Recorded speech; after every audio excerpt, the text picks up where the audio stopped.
season 3 finale. Let's get into it. Boyd slips up talking about where the last time he saw Fatima. He tells Kenny that he saw her at the shed the last time. Kenny's like, what's she doing out at the shed? And freaking Boyd does that joke that everybody who lies does. Huh? But anyway, he got saved by his son. He comes in and he tells him that Elgin acting funny and he thinks he knows where Fatima is. And they're like, well, hey, where's he at now? And so he's over at Colony House. He sends Kenny and Ellis to go make sure he doesn't leave Colony House, and he goes to find Sara. He talks to Sara, explains that he thinks that Elgin is hearing voices the way that she did, and he needs her to talk to him and explain to him that nothing that comes out of this place is good. And he needs to start talking and tell him where Fatima is. So, in the midst of all this, he he sees Donna. Donna says, there's just a few people in the Colony House or whatever. I'm about to go, finish looking for people. I just wanted to see what the deal was, like any updates. And he's like, can you clear out the Colony House? Because we need to talk to Elgin. So she does. I'm just going to speed through it. Okay. Elgin comes out with another bag of stuff, and he is confronted by Sara, Donna, and Boyd at the steps, with Kenny and Elgin at the the landing, the upper landing on the second floor. So they go into Donna's room and they're trying to get him to talk, but he admits without saying directly that he knows where Fatima is. But he's trying to tell everybody, I can't tell you exactly where she is because she needs to have the baby so that we can go home. Man, everybody, including Sara, is trying to tell him that whatever you heard, whatever you think it is not that. Because this town has a way of getting in your head and making you do things that it'll promise you are positive, but it's not. This is an evil place. And he's like, no, this is an angel. She told me that once the baby's here that we can all go home. I believe her, blah, blah, blah. And Sarah's like, listen, this place doesn't give, it just takes. So whatever it told you, that is not true. And he's like, because she, ended up, it told her to kill Ethan, and instead she ended up killing her brother Nathan. So it took her brother, even though it asked her to take or to kill Ethan in order for everybody to go home. And he's like, well, this is different because ain't nobody gonna die. So, her, and they're saying, well, the ultrasound showed that there was no baby. And he's like, no, there is a baby. You should see her belly. It's growing. And that triggers Ellis. He's like, where the fuck is my woman? He's like ready to throw hands. But I also feel like Ellis is he's a blowhard. I don't think that he really got hands like that. I really don't think he's ever had to throw a punch. And so he was just mad, raging out, but I don't think he has the capacity to actually hurt anybody. But yeah, he was pissed. They removed him from the room because they really want to make sure that Elgin talks. So in a desperate attempt to get him to talk, because Sara is insisting that she understands what it's like, because she heard the voices and everything, it's going to take a lot to get him to talk. So Boyd's like, where the tools at? And he goes out to the tool shed, and here comes Father Cautry's ghost talking about you a hypocrite because of this, that, and the third. Let me tell you guys something. Everybody's a hypocrite when it comes to their family. Everybody. You will say, the law is the law, and if I was my kid, I would turn him in. No, the fuck you wouldn't. You wouldn't actually turn your kid in. You wouldn't. And depending on how you feel about your in-law, you probably wouldn't turn them in either because of how it would affect your child. Okay? The woman did kill Tilly, but Sara killed her brother. You know what I'm saying? Sara left the door open and indirectly killed Kenny's daddy. If we really want to get technical, we can blame Boyd for Tien Chen's death. It's not any of these people. It is the town using them as a vehicle. We understand that. So why are we going to hold Fatima to a standard that we didn't hold Sara to? And y'all let Boyd do that. Okay? So he's doing the same thing for somebody who is an in-law that he did for somebody who isn't. He's still trying to protect people and give them the benefit of the doubt because they are being used. He's still doing that. Even though he's about to go torture Elgin, he's only doing that so that he can get Fatima before she dies, because he is all her son has. I'm sorry, is all his son has. This is a reasonable thing in my mind for a parent to do for their child. And if that makes him a hypocrite, then he's a fucking hypocrite. And what about it? Like, I honestly feel that way. Like, what do you mean? What are y'all talking about? If my daughter had did some crazy shit like that, and I know that she would never really do that in her right mind, and I know that we are in a place that can get inside your head, and in this case, inside her physical body, to make her do something that she would never actually do, I'm going to protect my child. Yes. Anyway, so he basically, in much fewer words, said the same thing to Father Khatri. And what about it? So he packing up this bag full of tools, and I'm like, yep, get that too. Get the wrench. I was watching him like, get the wrench, pull his fucking teeth out. And so Father Khatri's like, you need to decide the type of person you're going to be, because these people, in the town are going to be looking at what you do and blah, blah, blah. And he's like, and you got yourself killed by being careless and dumb. Now what? What do you got to say? Because, who gonna calmly call your name, Father Khatri, in the midst of chaos? He low-key got himself ousted. You've been there longer than Boyd, and you gonna turn around, somebody goes, Father, in the midst of everything going on, run! Anyway, I'm sorry, but so he disappears for the time being. Every time Boyd cuss out Father Khatri, he disappears. And so he goes back to the colony house. He goes into the room with Elgin, and he starts putting shit on the table, okay? Put the things on the table, tied the man up. Here go a picture from the Polaroid of his retirement home. This is where he was on his way to in season 1 when they got stuck in Fromville. And there's a blaring difference between this photo and the reality of the retirement home, and that is that it is missing a boat. His wife bought him the boat that he still has the key for. It is missing in the photo. But this phantom camera has a picture of his retirement home in it. And so Elgin uses that as an opportunity to further bolster his point that they are going to get to go home, and that's what the kimono lady is trying to tell them. And so he's like not really trying to hear all of that, because he already knows how this place gets down, and it's just manipulation. So he ties him up anyway, and he starts whipping out the tools. And he's like, you know what? You either going to talk, or I'm going to use this hammer on you. And he's still not going to talk, right? So he says, this shit reminded me of it's not funny, but it was very old school parenting of him. Put your hand on the table. And I'm like, he ain't going to put his hand on the table. He's not there. His grandmama's Southern, but I don't think he really went through all that. And so he did not do it. And so Boyd put his hand on the table for him. And here come Father Khatri standing there like, you really going to do this shit, bruh?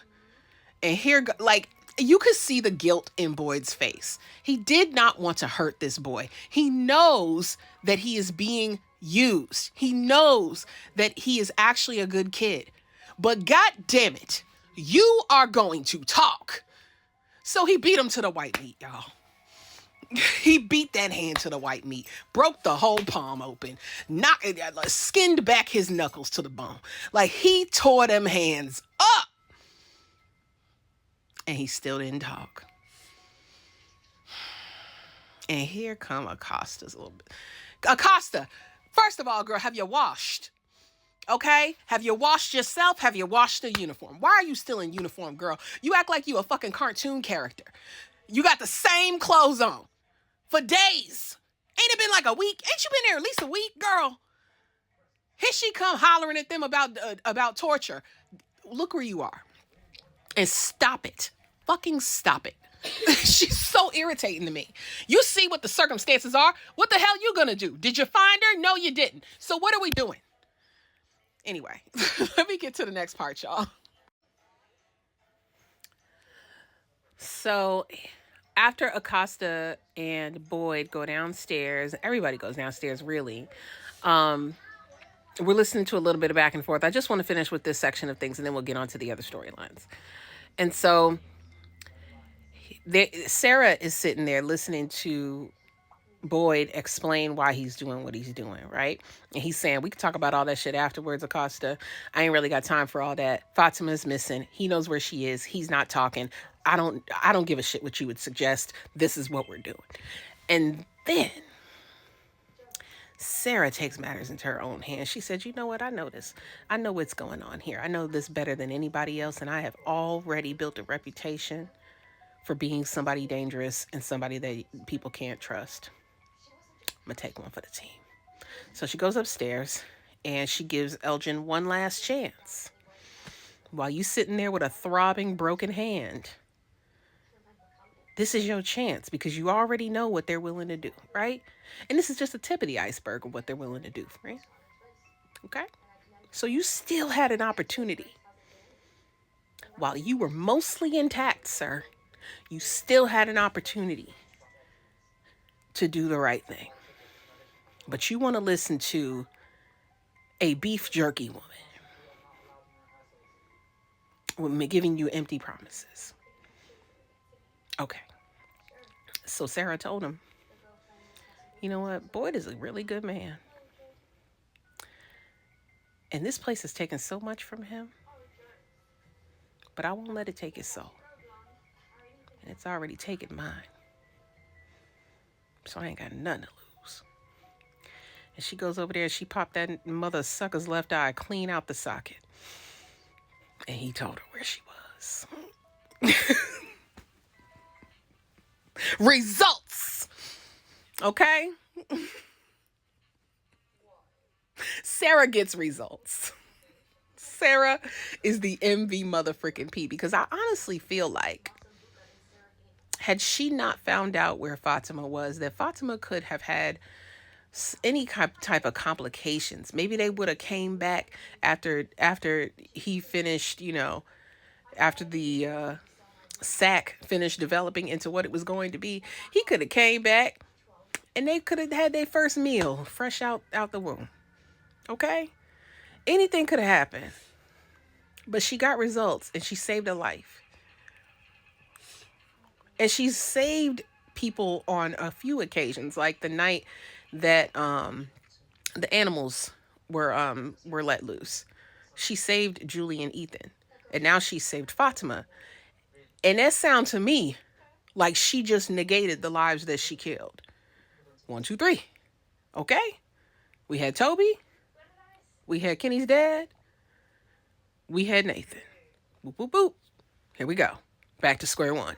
So for me, Sara is all right. Like, that's how I feel. She's all right in my book. She has redeemed herself. Now, the people that she has affected probably won't forgive her. Okay? But for me, she's all right with me. And so they're able to find Fatima right after she gives birth.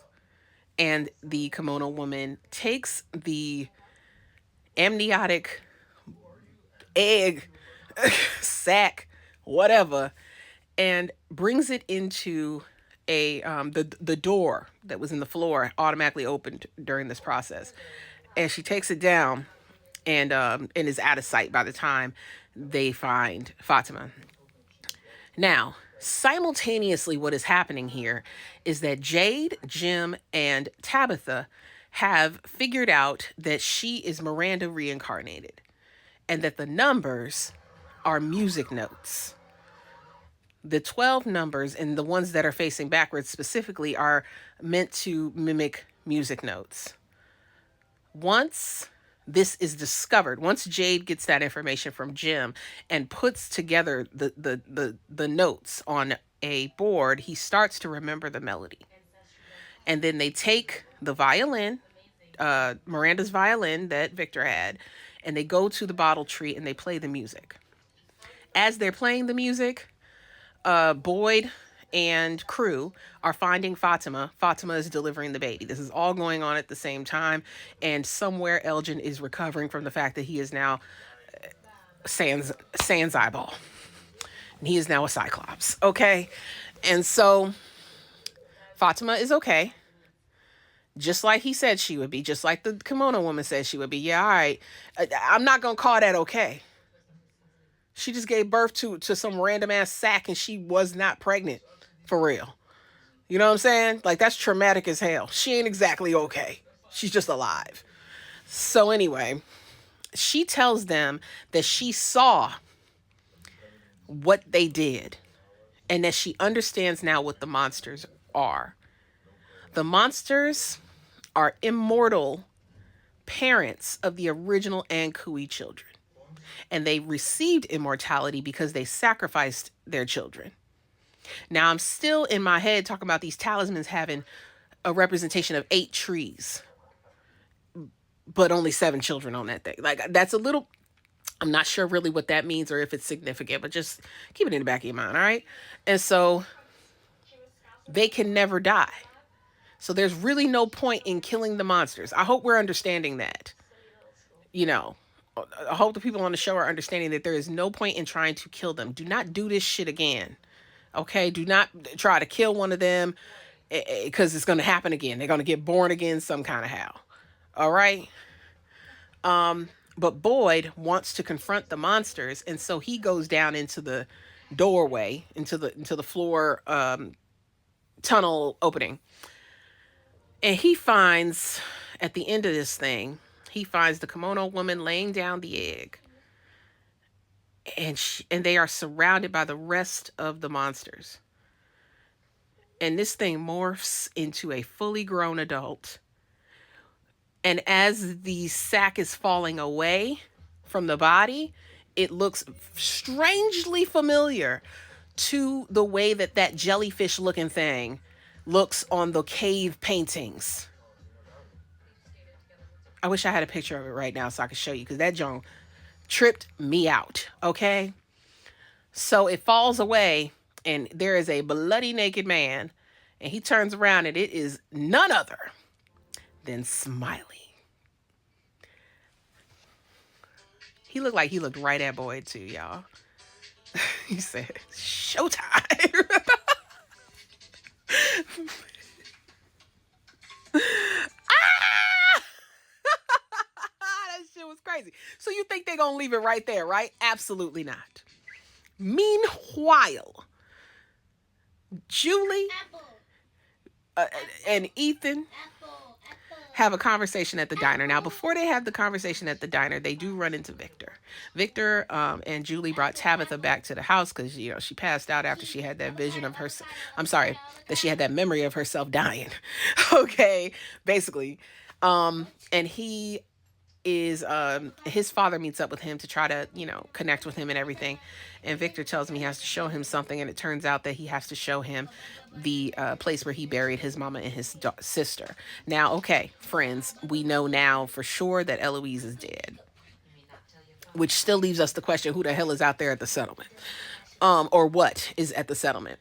But a part that I thought was both touching and very realistic was Victor's father, you know, instantly forgiving him and showing his unwavering support of his son, because, you know, his son was harboring all this guilt now that he remembers that he was the one that told his mother about what the boy in white said to Christopher.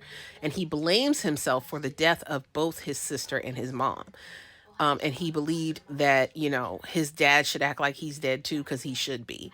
And his father was like, absolutely not. First of all, you're not blaming yourself for something that happened when you were 10. You told your mom because that was the person who was there to protect you. Of course you're going to tell her. That doesn't mean that you're responsible for her death. She was trying to save you. And she was trying to save everyone. I'm not going to leave you. And I thought that was just so perfect, the way that they executed that scene, because it was so realistic. It was not Hallmark after school special. It was very realistic, and I love that for them. Now, let's get into Julie and Ethan and all this time travel stuff. So once they settle things with Victor and his daddy, we now have Julie and Ethan having a conversation in the diner. Ethan points out that he's starting to forget Ten Chen, and he doesn't want to. And he was feeling a way about the fact that he's starting to forget things. Now, we remember that Victor has difficulty with recalling memories from his childhood. And I think a lot of this has to do with the way that the town has manipulated him into forgetting. It does affect the way that people think and the way that time goes by, and how that can affect what they view as normal. And so Ethan starting to forget things is concerning to me. It was said in passing, but I think it's something that we need to pay attention to, especially with what happens at the end, and I'll get to that in just a second.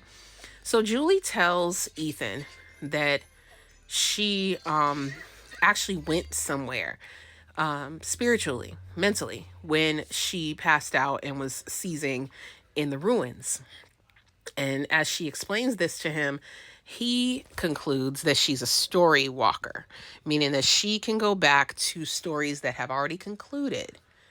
And she says, well, does that mean I can change the past? And he says, you can't change a story that's already been told or written. And so we're left off there. And then we're brought back to the bottle tree with Jade on the violin, Jim as support, and Miranda, I'm sorry, Tabitha, thank you, baby, waiting for a sign, waiting for something to come as Jade plays the violin. Now, I do want to say, friends, I would like this as my ringtone. Like, I really like the song. It sounds pretty. And so they play the music, and here come the Ankui babies. And there's about 4 of them there. And I know there was 7 children that were sacrificed. And so that was interesting to me. There was only four babies there. But one of the little girls walks up to Tabitha, and they kneel down together. And she just says one final time, Ankui. Like, almost the way that somebody will say something to you and give you that look like, Ankui.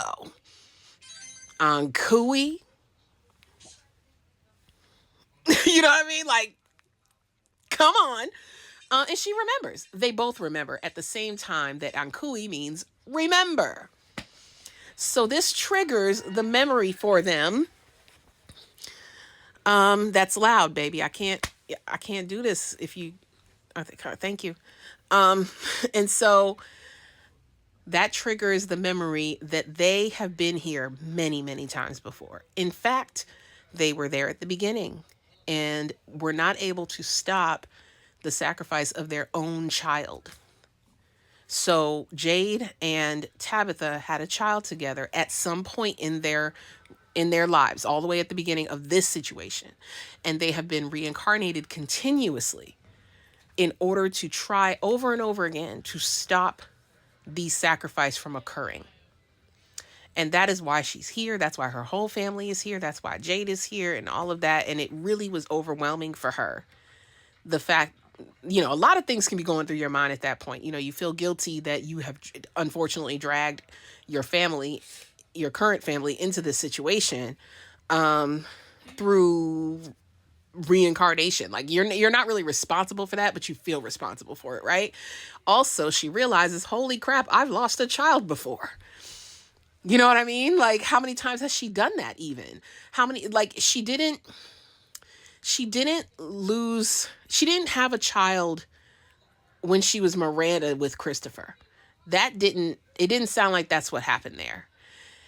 It sounded like the one time that they were together and had a child together was the first time. And then when they were reincarnated, they very likely could have made a connection with each other as Christopher and Miranda, but not necessarily at any other point. You know what I mean? Because when you're reincarnated, it's not always the same scenario. You don't always come back as a woman. You don't always come back as a human. So it's not, pardon me, it's not to say that each time things happen the same way, but they do have a connection here as friends, and are able to work together to try and solve this, right? Jim tries to continue to be supportive and get, some information out of Miranda, and she was able to tell him this stuff. She was able to explain it to him, but then, said, I need some space. I need a minute. So she goes off by herself, and Jim walks off towards their RV that's still overturned. And he is having a moment, okay? Understandably so. And as he's sitting there trying to catch his breath and everything, he hears Julie screaming what sounds like really far off at first. And then she comes running out of nowhere, after he says, I'm here, I'm here. She comes running out of nowhere and she runs up to him and she just looks different. She looks like she has a bob. She's giving you an angled bob. Tyler Perry style, because where's the part, sis? But it's fine. She has scratches on her face. It looks like, she narrowly escaped the monsters giving her the Randall special. And she's trying to tell her dad, I think this is where it happens. You got to get out of here. Like, you need to get back to town now. And he's like, what are you talking about, girl? What's going on? And he's probably thinking to himself, are you my daughter? Because, like, when did you cut your hair, girl? But then we see the man in yellow just slightly off in the distance, right? And he know a little too damn much, all right? Talking about some, Jade plays beautifully. And he said, he said something about Miranda too, and I'm going to just be honest with you guys, I don't remember that part because I was just taken aback by the fact that this man got like the Black Eyed Children special going on. And I was very thrown off by that because I'm like, are his eyes really black? Or is it just, a lot of, because I got it too, is it a lot of extra skin kind of hanging over that's causing the darkness? I don't quite know. But he is giving menacing, ominous, you know what I'm saying? And he's like, his daughter is still trying to get him away, but Jim is in protective dad mode and he's pushing her back and he's grabbing a big old stick and he's like, get back and all that. And Man in Yellow's like, so anyway, knowledge has consequences, okay? And I took that to mean since Miranda told you a little too damn much, you can't be here no more. But also, we don't need you no more. That's the other thing. He gave the information for the music scales to trigger the memory that caused them to play the music. Now, I want to tell y'all that I think that music is also from the music box. And I think that they summoned Man in Yellow by playing it. So indirectly, what is about to happen is low-key Jade and Miranda's fault. So Jade takes a swing at Man in Yellow, and I think actually Jim takes a swing at Man in Yellow, and I think he thought he could take him because he's a little wiry, but he dodged that shit and he yokes Jim up by the throat, y'all, and slams him against that RV. And here comes Julie doing her absolute best, and he just swatted her away like she was nothing, child. And tells Jim the same thing he said to him in the finale of season 1. Your wife shouldn't have been digging that hole, Jim. And snatches his throat from his entire body. My word. Like, there was no breakaway. There was no suggestion. Okay, they showed you the whole gory ass situation. He snatched his throat up out his whole damn body. End credits. I said, my goodness, this episode was so good. Like, it was so good. And we was already ready to see Jim go because he get on our goddamn nerves anyway. But he also redeemed himself. But we all know when you redeem yourself on this show and you start to show progress and you're vulnerable and open, that's the end. You count your motherfucking days, and we already knew it. So I'm just surprised that the last scene was him going out like that. It was crazy. Man in Yellow is menacing as hell, not to be messed with. And low-key, I believe the person responsible for this whole damn thing. But we gonna find out in about a year and some change. So y'all set your watch, okay? And we'll see you later. Bye.